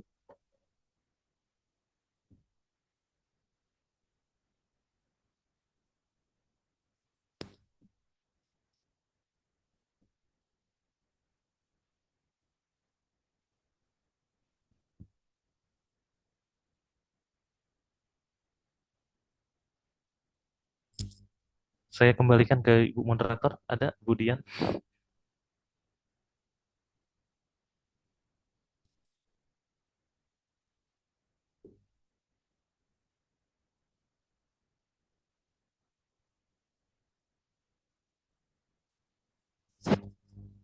Oke, baik. Saya deh yang ambil alih kalau gitu sambil menunggu Ibu Dian. Baik, Ibu Bapak sekalian, itu presentasi dari uh, Ibu Nurul tadi, kemudian dilanjutkan oleh saya. Sekarang kita masuk sesi diskusi. Silakan Ibu Bapak sekalian, kalau ada yang mau ditanyakan, boleh langsung disampaikan. Kepada siapa juga. Oke, silakan Ibu Bapak sekalian. Pak Izin Komang, Pak Willy, Iya, siap Pak Komang. Pak Komang ya. izin Pak Willy, saya ada Terima kasih. pertanyaan di kolom chat. Itu aja untuk dua narasumber, topik pertama dan topik kedua. Ya. Oke, Baik. Ada lagi Willy, yang terima mau kasih Bu Nurul, luar biasa materinya hari ini sangat menarik sekali ya. Mas Willy dulu ya. Iya, Mas, boleh. saya ada pengalaman di India, Mas. Mm-mm. Jadi saya naik bus dari Delhi ke Hyderabad ya, naik bus gitu. Di jalan bebas hambatan itu, Mas, mobilnya pelan begitu, busnya. Saya tanya sama supirnya, kenapa tidak ngebut saja? Ya kan, ini kan kok sepi gitu kan? Bukan di kota, di tempat. Terus supirnya bilang, ini mobil bus, Mas. Dia bilang, ini sudah diatur gasnya. Biar kita sampai berdiri nginjak gas, tetap larinya di bawah 100 begitu. Jadi saya pikir, wah bagus juga ini. Jadi bukan orangnya yang diatur, tapi busnya yang diatur. Mas sebagai anak muda, Mas, saya ingin Mas bisa menjawab, apakah Mas dengan teman-teman bisa membuat aplikasi sehingga di media sosial itu tidak bisa muncul gambar atau berita yang bertentangan dengan nilai-nilai Pancasila, Mas? Atau orang-orang di Indonesia itu tidak bisa menge-share kemanapun kalau dia bertentangan dengan nilai-nilai Pancasila. Sebab kalau kita bicara sampai berbusa-busa, Mas, tapi kalau medianya masih bebas begini, agak sulit, Mas. coba Mas pikirkan. Jadi tidak usah terlalu berteori terlalu banyak. Jadi medianya yang kita ini jangan orangnya. Orang susah Mas sekarang itu ngatur orangnya. Jadi ini saya dapat inspirasi sekali dari ini ya. Ini saya pernah bertugas 3 tahun di sana. Untuk Ibu, Bu Nurul ya, wah luar biasa sekali materinya. Saya juga ingin ini materinya Ibu ini bisa di-share. Tadi sudah di-share ya. Terima kasih Bu. Eh, eh, eh, Ciri-ciri ciri-ciri generasi yang Pancasilais itu Bu, secara apa namanya? Secara kasat mata kalau kita mau oh ini anak muda yang Pancasilais gitu, bagaimana itu Bu ciri-cirinya itu supaya kita bisa tahu ini yang Pancasilais, ini yang tidak gitu. Tidak hanya apa namanya teori-teori ya oke lah banyak buku dan lain sebagainya, tapi kita mau yang praktis-praktis saja. Seperti tadi itu Mas Willy coba bikin aplikasi Mas, ya kan? Itu lebih bermanfaat, lebih cepat itu. Jadi tapi disosialisasikan. Kenapa saya tidak bisa ngupload ini atau menonton ini atau melihat ini karena ini bertentangan dengan nilai-nilai Pancasila. Kenapa saya tidak bisa nge-share ini karena bertentangan dengan nilai-nilai Pancasila gitu. Nah, kalau Ibu Nurul tadi sekali lagi Bu mohon penjelasan supaya saya bisa tahu oh, ini anak muda ini sudah Pancasilais, ini belum begitu ciri-cirinya apa sehingga kita bisa kalau ingin contoh ya atau suri toladan ya ini orangnya gitu sehingga bisa lebih praktis gitu. Saya kira itu pertanyaan untuk Mas Willy dan Ibu Dr. Nurul ya. Terima kasih atas kesempatan yang baik ini. Mohon Ya, penjelasan. Baik, terima terima kasih kasih Pak Pak Dr. Muhammad. Mohon maaf Bapak Ibu, saya tadi terlempar. Silahkan Pak Willy dan Ibu Nurul Ya, siapa dulu? mau menjawab langsung. Silahkan Ibu. Ya, baik. Terima kasih kepada Bapak Komang ya, yang telah mengajukan pertanyaan yang luar biasa. Tadi terkait dengan apa sih ciri-ciri generasi yang Pancasilais? Ya, nah, eh, menurut hemat kami karena Pancasila itu kan dilaksanakan ya, di, di, dipraktikkan, lalu praktiknya itu dalam konteks sosial. Jadi ada orang atau pihak lain yang merasakan apakah yang bersangkutan itu di dalam interaksinya sudah melaksanakan Pancasila ataukah belum gitu. Nah, maka menurut hemat kami adalah orang yang generasi yang Pancasilais itu adalah ketika orang-orang yang berada di sekitarnya siapapun itu adalah merasa satu merasa nyaman, ya. Merasa nyaman dengan perlakuan generasi dengan perlakuan anak itu ya misalkan kita katakan demikian.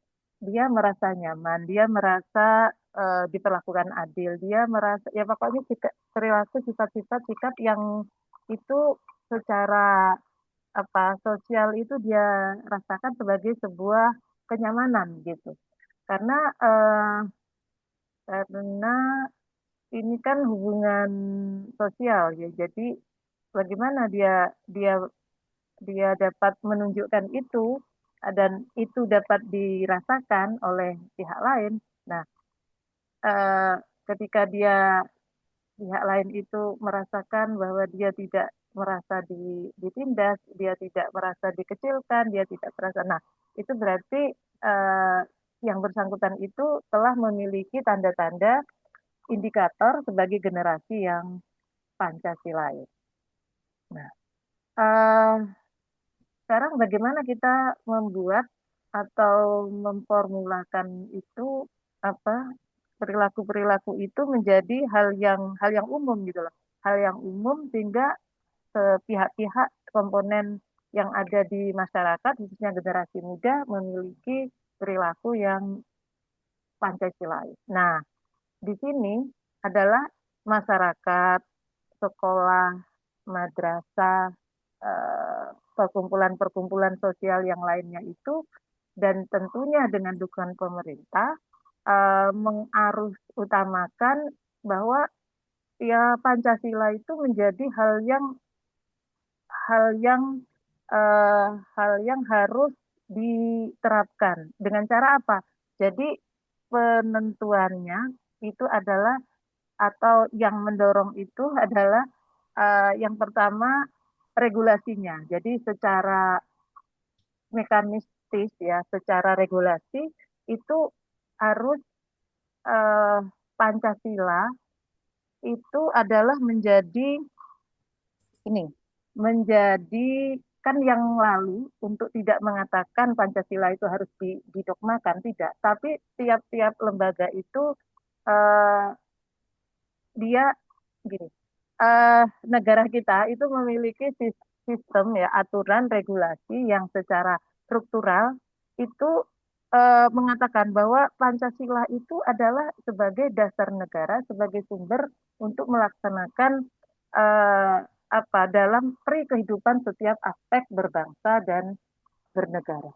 Sekali lagi, contoh yang lebih clear ini saya ingin tahu ini, ingin tahu lagi karena saya tidak mengikuti dengan bersama untuk keberadaan BPIP kita itu sudah dipayungi dalam bentuk apa ini? Sudahkah dalam bentuk undang-undang kah? Sudah belum keberadaan BPIP? Sudah belum sih? Apakah Perpres atau undang-undang? Nah, yang secara ideal untuk mengikat setiap warga negara bangsa kita dan mudah-mudahan ini sudah ya keberadaan BPIP itu adalah dalam bentuk undang-undang gitu kan, dalam bentuk undang-undang. Maaf ini untuk keberadaan atau eksistensi dari BPIP sudah dalam bentuk atau regulasinya dalam bentuk apa ya para cerita. Nah, yang ideal adalah undang-undang gitu. Karena kalau apa namanya BPIP itu belum ditetapkan dengan ini kuat dari sisi regulasinya, maka turunan ke bawahnya nanti pasti apalagi kan kita kemarin ya yang lalu itu ada P4, ada BP7 gitu-gitu kan dan seterusnya. Nah, ini penguatannya adalah yang pertama kami pengaruh utamaannya adalah oleh pemerintah, ya, oleh pemerintah. Nah, yang kedua adalah secara kultural tadi dilaksanakan. Kan kalau dasarnya sudah kuat, maka nanti akan dilaksanakan oleh segenap warga negara. Jadi dalam forum-forum apa-apa tuh Pancasila itu ya disebut-sebut gitu loh.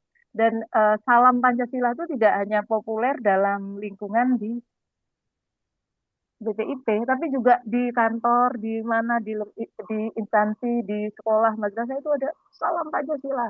Yang sebelumnya tentu ada salam keagamaan tadi ya, Assalamualaikum, selamat Om Swastiastu, dan seterusnya. Nanti diakhiri, nah kalau demikian maka diakhiri dengan salam Pancasila, maka nanti insya Allah generasi itu selalu mengingat itu dan mereka juga disampaikan bahwa Pancasila itu bukan hal yang berlawanan atau bertentangan dengan agama atau ajaran apapun gitu ya. Nah, sehingga nanti insya Allah ini Bapak Kemang, mungkin saya berbicaranya ini agak ke mana-mana begitu tentang teori begitu, tapi intinya adalah bahwa perasaan kita ketika bertemu dengan generasi muda merasa nyaman dan karena dia melaksanakan Pancasila masing-masing butir itu dan itu telah diarus utamakan baik secara struktural maupun secara kultural, maka insya Allah generasi kita akan menjadi generasi yang Pancasila. Gitu Pak. Terima kasih atas pertanyaannya yang luar biasa. Oke, Guru. Terima kasih. Ya, Pak Komang. Guru, selanjutnya Pak Willy, silakan Pak. Oke, Pertanyaannya ya. baik. Terima kasih Pak Komang tadi ya. Beliau bilang buat aja sistemnya gitu ya. Jadi kalau berusaha mengubah orangnya itu terlihat sia-sia gitu ya Pak Komang ya. Oke, tapi saya tetap gini. Kalau saya itu SDM itu mengubah SDM itu jadi apa ya? Jadi variabel yang penting gitu diubah. Apakah sistem bisa dibuat? Bisa saja sebetulnya. Tapi pertanyaannya untuk membuat sistem yang kuat di Indonesia dengan banyaknya warga negara banyaknya kepentingan, apakah mungkin gitu? Misalnya saya bukan pembuat kebijakan gitu. Saya tidak mungkin gitu membuat sistem yang mengikat gitu. Atau tadi buat aplikasi gitu. Bisa saja gitu. Saya buat aplikasi, tapi apakah bisa sendirian? Tentu tidak. Ujung-ujungnya adalah kesamaan visi, kesamaan cara pandang, cara pikir manusianya itu. Bagi saya itu sih Pak Komang. Jadi bukan serta-merta ketika kita mengubah sistem semuanya beres gitu. Dan apakah sistem bisa dijalankan dengan baik kalau orangnya tidak baik?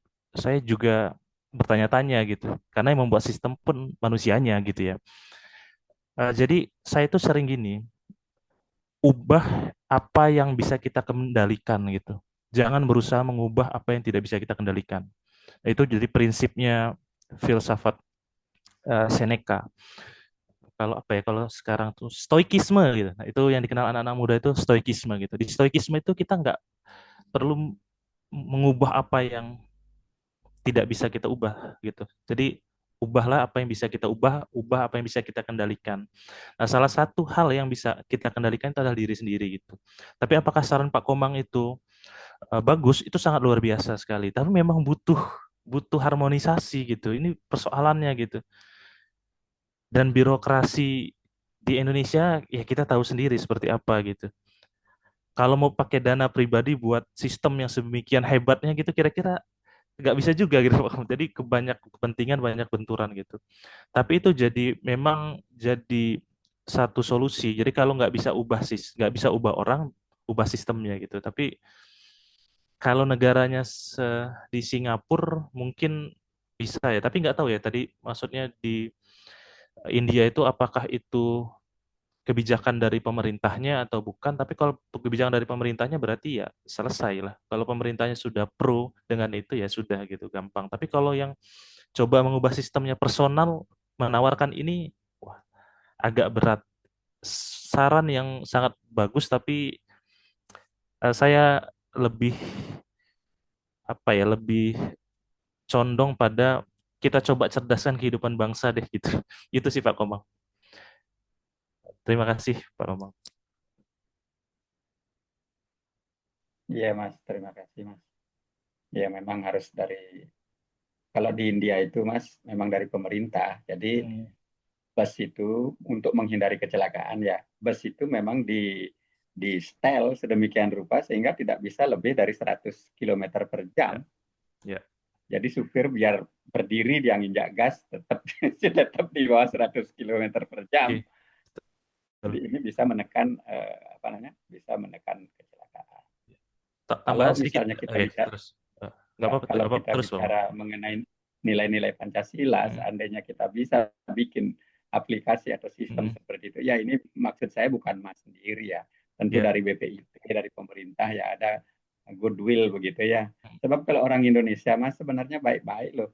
Coba saya pernah nganter beberapa mahasiswa ke Singapura ya. Oh, tertib mereka Mas. Begitu pulang lagi kembali ke Indonesia, balik normal lagi. Ya, betul. Sampahnya sampai dikantongin ya Pak Komang. Iya, dari Singapura. Begitu di Indonesia. Pulih lagi kambuh. Ya. Terima kasih Tapi Pak Mas, terima kasih. Ya, terima kasih Pak Komang. Menurut selanjutnya Bapak Ibu mohon maaf ini yang teman-teman kita di bagian tim sudah agak larut, tapi kita mau dengar dulu Pak Dinto. Silakan Pak Dinto. Terima kasih Ibu Moderator. Selamat malam. Assalamualaikum. Waalaikumsalam. Swastiastu, Namo Buddhaya, salam kebajikan, salam semangat, jangan ngantuk di malam yang bahagia ini.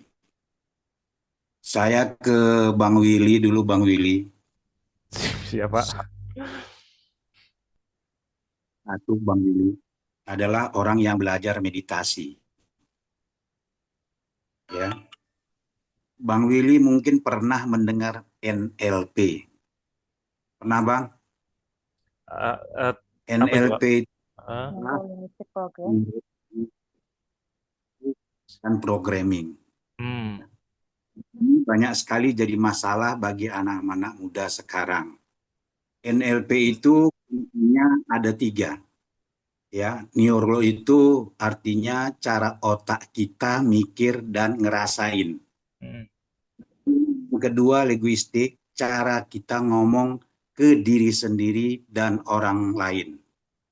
Yang ketiga, programming itu cara kita ngatur ulang kebiasaan dan pola pikir. Bentuk NLP itu biasanya ada, yaitu kalau kita belajar meditasi, Pak Komang tuh jagonya tuh meditasi itu. Ya, ganti gue gagal, jadilah gue belajar. Ya, kemudian pencet jempol tiap semangat. Nanti kalau kita down, pencet lagi biar semangat lagi balik. Ini memang kita ceritanya bisa 4 SKS Bang Willy. Ya, kalau kita belajar NLP. Nanti Bang Willy juga bisa belajar NLP karena saya lihat background Bang Willy ini adalah manajer sumber daya manusia.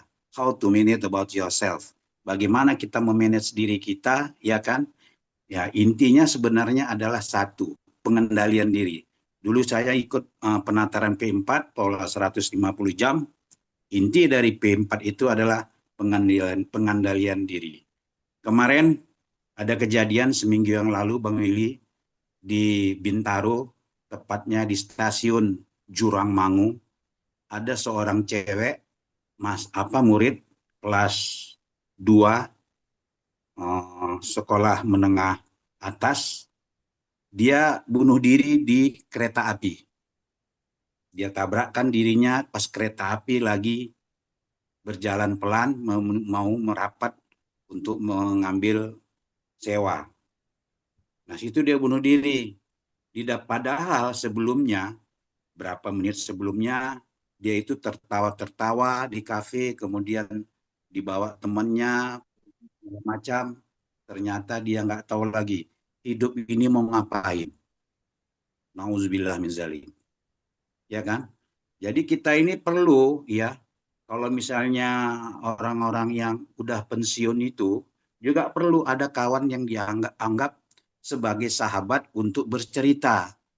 Jadi kalau kita nggak cerita, kita nggak ada komunikasi, pikiran kita tuh datang orang ketiga.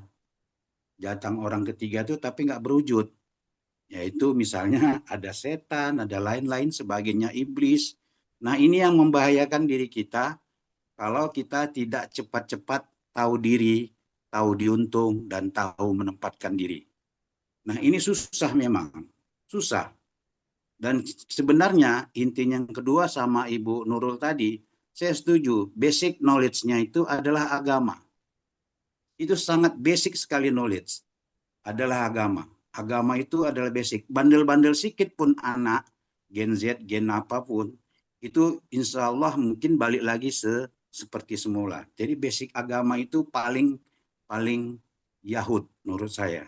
Tapi zaman sekarang ini terus terang aja, ya sekarang aja orang-orang tidak mau lagi upacara, tidak ada lagi pelajaran kewarganegaraan ataupun Pancasila. Ini menjadi dilema, ya, sama generasi-generasi sekarang ini. Jadi memang kita ya harus tahu diri, tahu diuntung, tahu menempatkan diri. Untuk yang saya bilang tadi, jangan kita terus terikut. Kalau dulu Bang Willy nonton film karate di bioskop, begitu keluar film dari bioskop, kita seperti kitalah sebagai pemeran utamanya dan kita hantamin dengan cara bermain, bergelut dengan teman-teman kita. Benar kan? Nah, itulah cepat sekali yang bisa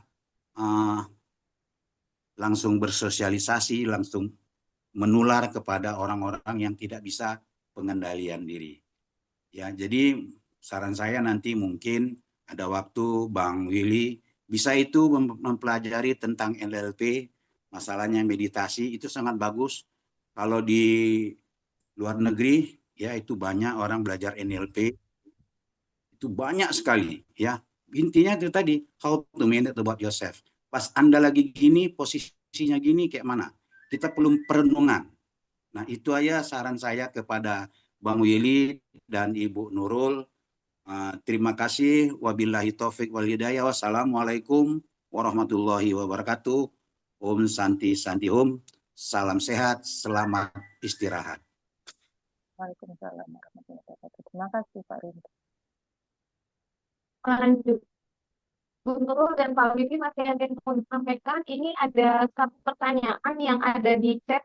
Saya bacakan saja. Untuk pembicara kedua berarti Pak Wibi ya. Ketika generasi muda memilih untuk pada otoritas baru berupa standar digital, apakah ini benar-benar bentuk dekadensi atau justru bentuk adaptasi rasional pada dunia yang sudah berubah tanpa batas historia? Maka Pancasila harus berubah jika dunia digital menawarkan sistem nilai yang dianggap lebih solutif secara global. Begitu pertanyaannya Pak Willy. Oke, Mungkin ini saya boleh sambil baca juga. Oke, dari Ibu atau Ibu Bapak ya? Kedarnawati. Ibu Sedarnawati Yasni. Oke, ketika generasi muda tunduk pada otoritas baru berupa standar digital, apakah itu dekadensi atau justru adaptasi rasional? Justru ketika mengikuti standar digital, standar media sosial itu hal yang tidak rasional gitu. Ibu siapa ya? Ibu tadi? Ibu Yasni gitu ya. Itu bagi saya sesuatu yang tidak rasional gitu ya. Karena tadi itu standar di dunia maya itu standar digital yang beredar itu ya standar berdasarkan siapa gitu. Maka tadi saya sampaikan, kadang-kadang anehnya anak muda zaman sekarang itu sesederhana bahagianya dia itu ya tergantung dengan standar digital, standar orang lain gitu. Kok bisa standar bahagia diri sendiri tapi pakai standarnya orang lain gitu. Ini sangat tidak rasional. Bagi saya tidak rasional itu. Justru orang-orang yang anak-anak muda yang mengikuti standar di media sosial tuh yang tidak rasional gitu bagi saya. Ya, kemudian Pancasila tetap dijadikan rujukan utama ketika dunia. Ya, karena tadi itu bahwa Pancasila itu menawarkan nilai-nilai yang sangat interpretatif gitu ya, sangat bisa jadi uh, rujukan dalam problem-problem sosial masyarakat kita gitu. Karena nilainya nilai-nilai universal gitu. Saya rasa Pancasila dibawa kemanapun di penjuru dunia ini semua orang akan sepakat gitu, akan sepaham dengan nilai-nilai yang dibawa Pancasila gitu. Lantas, nah kalau tadi yang dibilang tadi Pak Rinto tadi ya, bahwa agama itu jadi tiang juga ya betul ya, bahwa setiap orang itu harus pegang agama juga sebagai jangkar dalam hidupnya. Tapi ya ini kalau dalam konteks umum ya, dalam konteks general ini Pancasila karena punya nilai-nilai yang universal, nilai-nilai yang interpretatif ya, nilai-nilai yang memang sangat fungsional itu maka selalu bisa jadi rujukan sampai kapanpun sih. Itu sih dari saya, Bu Yasni. Terima kasih Pak Willy Ya. sudah memberikan ya, sudah cukup. Oke, Bu. Cukup. Ya, karena waktunya sudah 21, kita sudah lebih larut. Jadi, alhamdulillah, puji Tuhan, Bapak Ibu, kita bisa mendengarkan pemaparan materi yang sangat mencerahkan dari Ibu Nurul serta Pak Udi. Banyak sekali itu dan penting tentang bagaimana menjaga ruang dan kemudian bagaimana Pancasila digunakan sebagai pijakan bagi generasi muda sehingga generasi muda kita mengetahui makna hidupnya. Dan tadi satu hal dari itu bahwa agama menjadi harus dijadikan sebagai. Terima kasih kepada Bapak Ketua Umum, Bapak Sekjen dan pengurus ini serta kedua narasumber kita yang luar biasa dan terutama penghargaan yang paling tinggi kami aturkan kepada para peserta yang kurang lebih dari 50 orang itu yang sudah meluangkan waktu, tenaga untuk bisa mengikuti webinar pada malam hari ini. Kata Bapak Ibu, terima kasih untuk kebersamaan kita. Sebelum kita tutup, panitia boleh untuk foto, sesi foto bisa dari panitia atau dari saya ya. Bapak Ibu boleh dibuka layarnya untuk layar pertama. 1, 2, 3 senyumnya Bapak Ibu. Posisi salam Pancasila, tangan. Salam Pancasila. Boleh Bapak Ibu? Sekali lagi yang layar pertama, posisi salam Pancasila. Terima kasih Pak Komang.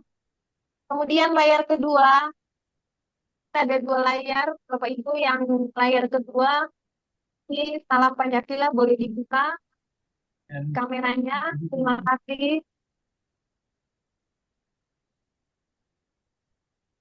Alhamdulillah kita bisa bertemu. Salam sehat, salam Pancasila. Masih ada 8 Salam hari lagi Pancasila. Bapak Ibu untuk bisa mengikuti. Silakan jangan lupa mengisi link absensinya. Terima kasih Bapak Ibu. Salam sehat, selamat istirahat. Sampai jumpa. Salam Pancasila. Salam Pancasila. File materinya nggak di-share ya Bapak Ibu? Salam Pancasila. Oh ya, nanti Minta filenya materi, Pak. Ya, ya, kami share, Bapak. kita tidak usah Kami share teruskan di coba. Moderator, jangan lupa kita menyanyi lagu lagu Garuda Oh. Pancasila dan Bagimu Negeri. Ya, Terakhir. terima kasih Bapak untuk kita lagu.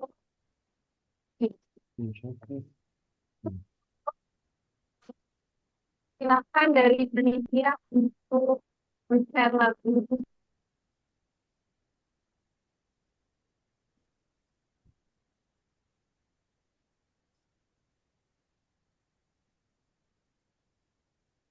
Yang dibantu dari panitia.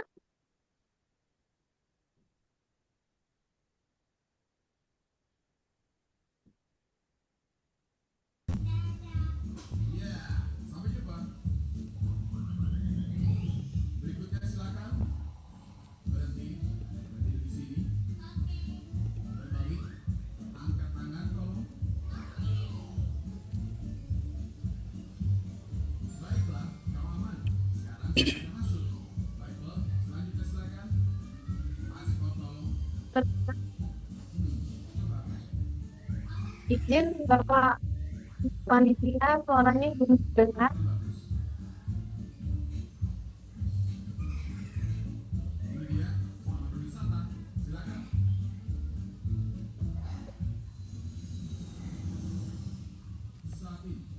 Nyanyi lagi ya Bapak Ibu ya. Dan satu negara rakyat adil makmur tentu Di bangsaku, di bangsa. ayo maju. Ayo maju, maju, ayo maju, maju, ayo maju, maju. Selanjutnya bagi negeri ya Bapak Ibu. Kita nyanyikan saja.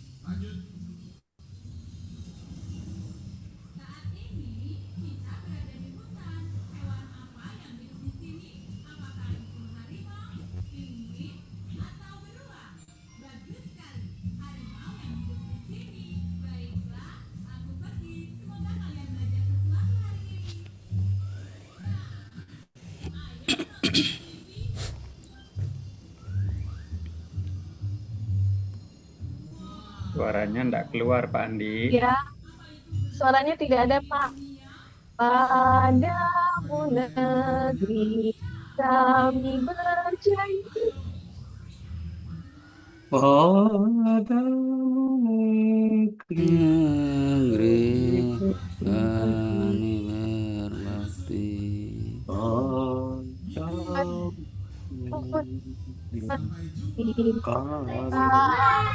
kasih Sampai jumpa. negeri jiwa raga padu.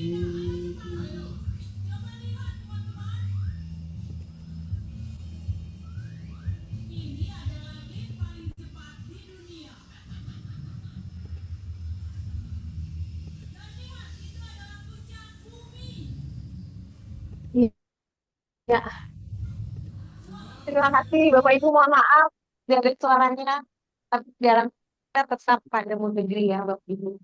Terima kasih, selamat malam, selamat beristirahat. Jangan lupa link absensinya ya Bapak Ibu. Terima kasih, Budian. Terima kasih Terima semua. kasih Bu Nurul, Alhamdulillah. Pak Terima Willy, kasih. Bapak Ibu. Alhamdulillah. Terima kasih Terima semuanya. kasih juga kepada rekan-rekan Widya Iswara yang hadir, juga pengawas dari Kabupaten Sleman. Bu, terima kasih. Dan rekan-rekan yang lain. Alhamdulillah. Terima kasih.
Baik, terima kasih Bapak Ibu.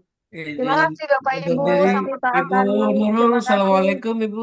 Terima kasih luar Waalaikumsalam biasa warahmatullahi inspirasinya. wabarakatuh. Ambon, Manise. Ya, Aman terima Bu, kasih Pak aman. Dokter. Terima kasih banyak Bu Nurul, Terima Terima kasih kasih Bu Bapak Nurul, Abi. Pak. kemudian Semua. Pak Terima kasih Willy. Sehat Pak. selalu. Selamat beristirahat. Terima kasih. Tapi PPT-nya belum dikirim ya Bu ya. Sudah tadi linknya atau nanti saya kirim Bapak Sani Dokter. Ya, insya Allah. Oke, makasih. Sama-sama Bapak. Ada tiket juga linknya.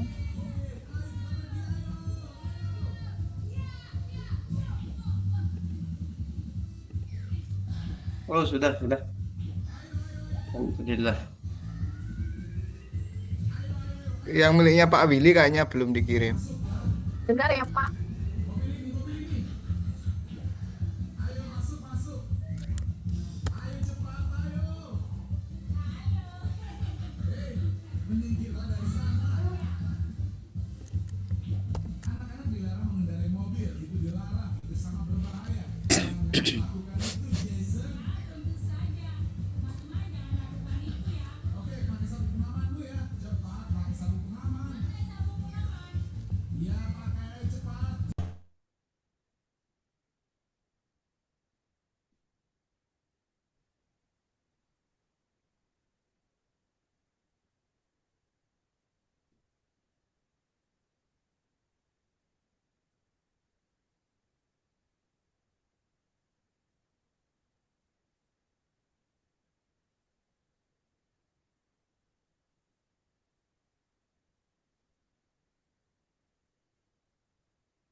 Terima kasih Pak Agus, Pak Adi Sunarno. Ibu, mungkin Ya, teman-teman karena bingung. filenya besar sekali ya. Ya, Apa saya kasih yang PDF ya juga ya? nah, bisa kok Bu, itu saya upload yang PPT Hmm, juga. iya, iya, terima kasih. Saya sedang ini tapi nggak bisa. Bu. Dibuat link aja Bu, di draft. Nanti Iya, biar kayak sudah. milik Bu Nurul tadi, lebih gampang Iya, kami downloadnya. iya. Itu Oh iya kemudian Pak, Oke. sebentar ya Pak.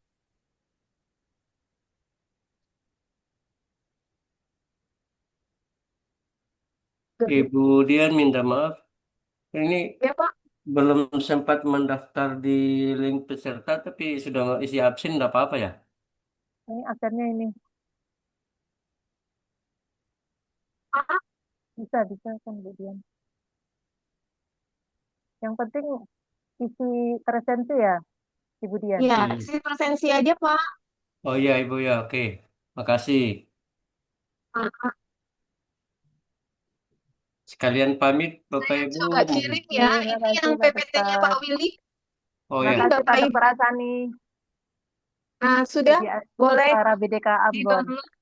Ya, Bapak Ibu, PPT-nya Pak Willy sudah saya alhamdulillah. sudah bisa ya? Sudah bisa di-download ya. Iya. Sudah Bu, sudah. Alhamdulillah, terima kasih. Ya, sama-sama. Ya, terima kasih juga untuk Pak Willy, luar biasa inspirasinya. Jangan lupa absensi Bapak Ibu.